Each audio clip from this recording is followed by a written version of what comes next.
Magandang umaga po mga kamagsasakang gala, mga ka-farmers. Ito po yung aking ginawang kulungan ng sisiw. Ang bala ko po rito mga ka-farmers ay 200 sisiw na maliliit. Ngayon, pagka po nasa 7 days to 10 days to 14 days na sila, lilipat ko na sila.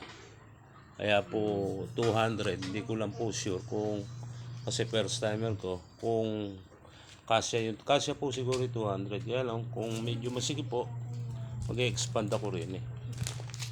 Dudugtungan ko siya dito ng 5 feet pa. Pero hindi po dito palalakihin yun. Kumbaga po, hanggat hindi po kaya yung lamig at init, dito po muna sila. Kaya ako po nilagyan ito. Kaya may Amazon siya. Ipa po ang bala ko ilagay. Tapos po ito itataas ko ng bagyang ano, bibiting ko siya. Ayan. Ayan po yung pakainan nila ng pang maliliit. Chick booster. Yes. Ayan po. Kabilya lang po yung ginamit ko na yan. Kabilya. Ang sukat po nito 38 inches o 3 feet na mahigit, saka 5 feet ang haba. Ayan po, simple lang di bukas po yan. Wala pa pong dinding itong pabiyak na ito, at kagabi lang po namin ito inano ng aking mga anak.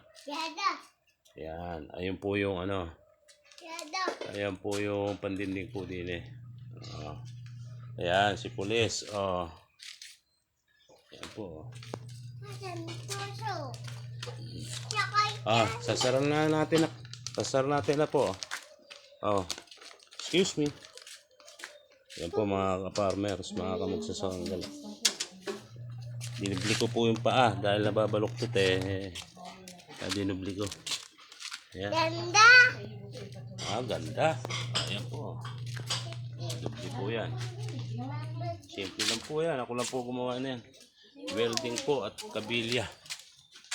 10mm ang ano, ginawa ko pa 16mm.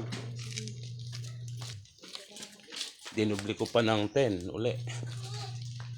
Yan. Yan, 5 feet po yan. 5 feet. 5 feet ang lapad.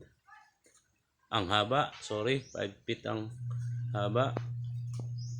3 feet na mahigit ang lapad.